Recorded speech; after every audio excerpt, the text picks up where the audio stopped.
Hello there guys and welcome back to the channel. So we have version 45.0 release notes, so the update for the month of June coming very soon, and also the new saga. So we're going to cover both topics in today's video. First and foremost, there are some changes that we will need to see details of in regards to Battlegrounds, but we're going to discuss a bit later on.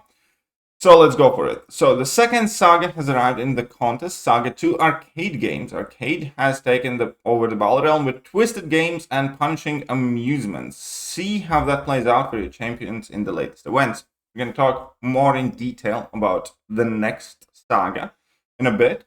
So the first one is coming to the end, Ex Magica and Magic Thief. All the fun and games. Responding to all flight distress call, Northstar arrives in New Manhattan, only to discover that he is a player in the deadly games of Arcade. So this is going to be the EQ.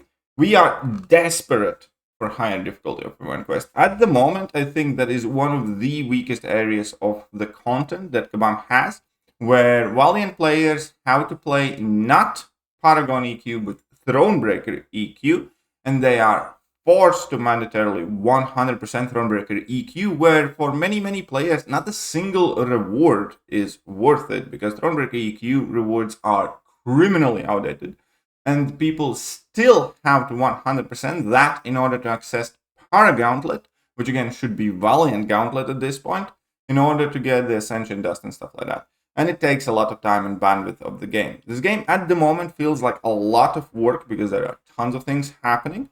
And Kabam definitely should not be forcing people to 100% content they have absolutely no desire to play just in order to play Paragauntlet, which is already a tier behind as well. So that might be a different rant video in altogether, but no changes from Kabam thus far on that side.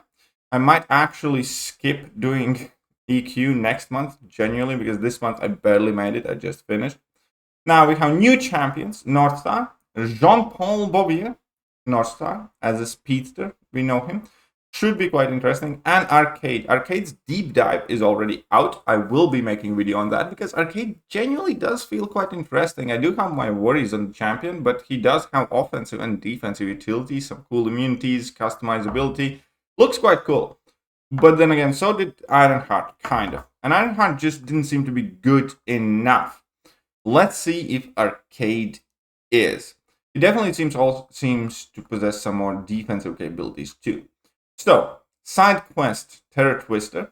Arcade's amusement park is open for business and terrifying rides. We'll be twisting the summoner's choices with traps and tricks. Murderworld is as full of treasures as it is filled with dangers, so to be sure to keep a lookout for a special reward you'll be able to unlock by completing each challenging map throughout the month. Side quest is side quest. We'll delve deeper into that one shortly.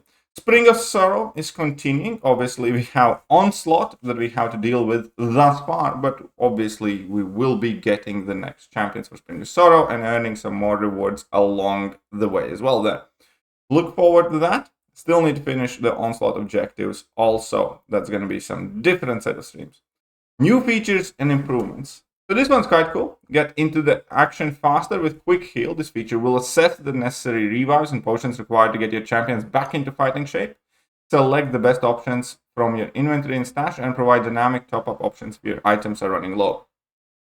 That's probably going to be in units type of things. But ultimately, I'm not that fast. I don't think it's that big of a deal where you just kind of grab some potions. But I think this is going to be a quick way to heal up to 100%. We'll see how useful it actually is, but hey, why not, I suppose?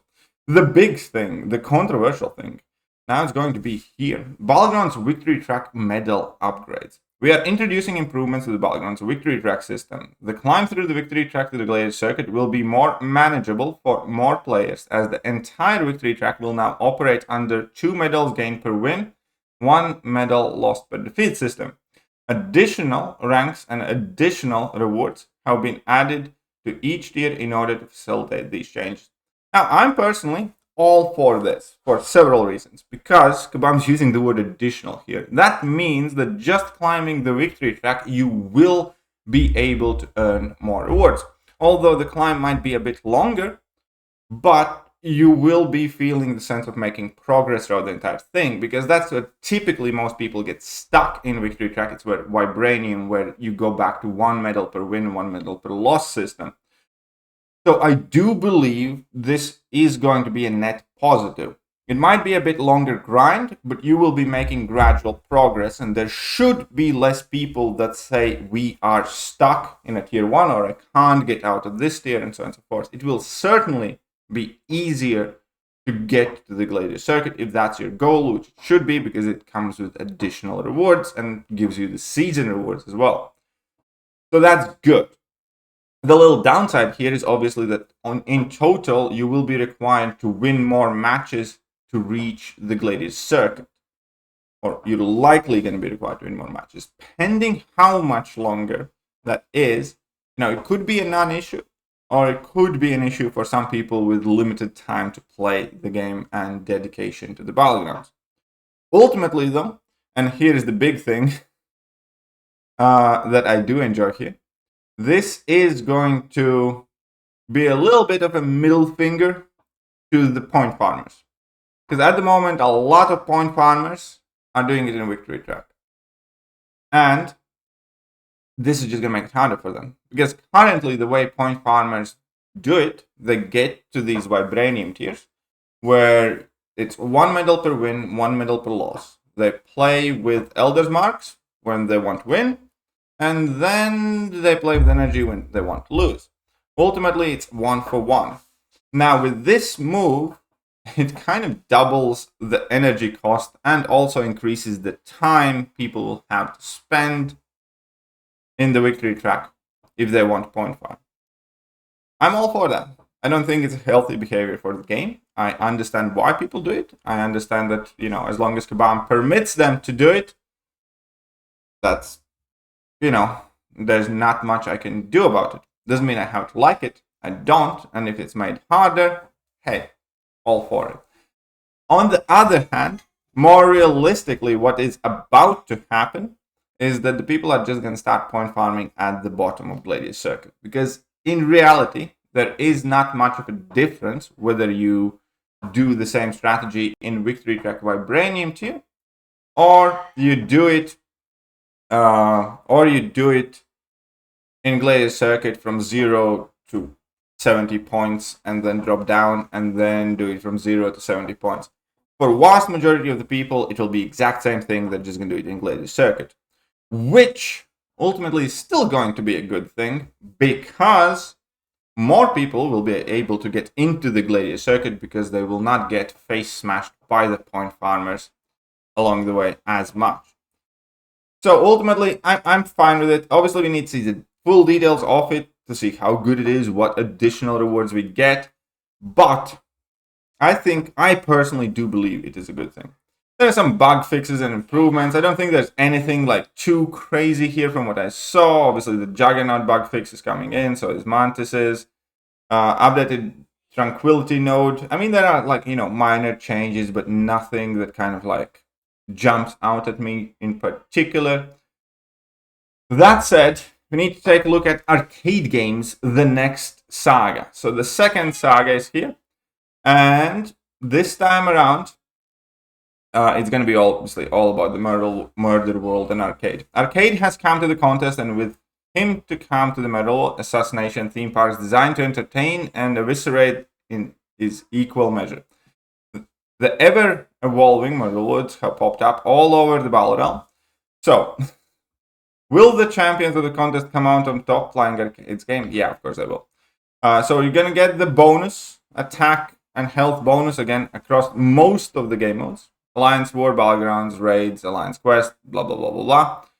The boost will begin on June 5th and continue through all 3 months of this saga. In addition to the boost of the Champions Pool, which is shared below, the Saga Tactic Champions will continue to be highlighted across the game in content in following areas: Alliance War, Battlegrounds, Challenger Objectives, Incursions, Boosted Nodes, and Incursions Challenge Sectors.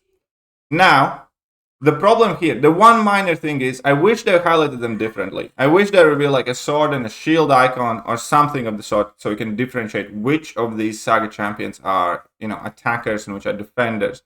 Because it did take quite a while to learn that, kind of. Further, we know the tactics now. Clarity, where if the attacker has the clarity tag, each hit in the combo meter and each buff gained grants a clarity charge reaching 10 charges. Consume and get a clarity passive for 10 seconds. Max stacks 5. And each clarity passive reduces the opponent's critical resistance by 30% and prevents the activation of evade and auto block, and not affected by ability accuracy and pause during special attacks, defender special attacks. So this is evade and auto block counter, basically. For each hit in a combo meter, for each buff gained, gain charges, get to 10. You stop opponents from evading and auto blocking. House of Mirrors.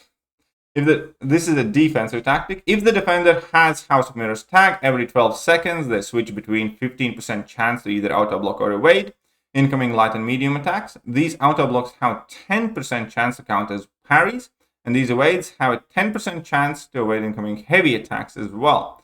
When this mode switches, or when the defender auto blocks or evades for any reason, they gain a 15% chance critical resistance passive for 10 seconds. Additionally, for each of these critical resistance passives, the change for this node's auto block or evade to trigger against light and medium attacks increases by 10% flat. So a lot of evade, a lot of auto blocking, quite a lot of attention to be paid. There's the list of our offensive champions. A lot of them are really crap though. They really are. Like, it's quite hard for me to imagine, Deadwell Hell's Kitchen gaining, much popularity, or people all of a sudden starting to run Aegon. We do know that Superior Iron Man is getting buffed, but plenty of these champions are not necessarily the ones that I would want to rank up myself. Offensive Maestro could be quite cool, though, to be honest, but we'll see how that works out. Obviously, Hype is there. Venom is probably going to be really clutch. Terex is going to be solid two-way champion. We have Killmonger. Bullseye offensively, maybe. Shield, Black Cat, and Mallman, and Hitmonkey are probably going to be some of the MVPs. Maybe it's going to be time to send a Nova soon. Who knows? Right. And then the defenders. The champions that will be doing the evading and will be doing the auto-blocking also have evades and auto-blocks in their kit. That's like the best way to put it. Because this is going to be additional on top of whatever they already do. Like Spiders, many of them evade like crazy as is. We're going to have Jessica Jones, Mr. Fantastic, MODOK, Mr. Negative, iHulk, Overseer. Some pesky champions, to be sure, like Shocker, Fam, Meg Sentinel, Iron Man, Infinity War, Penny Parker, Shuri. Quite a few of the pop. It seems like the defenders are the more popular champions overall, or the better class of champions. And Saga rewards, in addition to wide variety of the rewards that will be available across all 3 months of this Murderworld themed saga, there will once again be a chase champion. Players will collect Magneton crystals for the ability to collect Captain Marvel. These crystals themselves will have a chance of dropping a 7-star Captain Marvel, and there will be a solo event that players progress through by opening crystals that will award Warriors Saga rewards, including 7-star Captain Marvel at the top milestone. So, again, I think pretty much everybody will be able to earn a 7-star Captain Marvel as a free-to-play. But you will also be opening crystals and such. So Captain Marvel is going to be the new chase champion. I actually don't really like that. I think Buff Nightcrawler was more exciting. I'm not a big fan of Captain Marvel movie, primarily because you kind of need to run Nick Fury with her.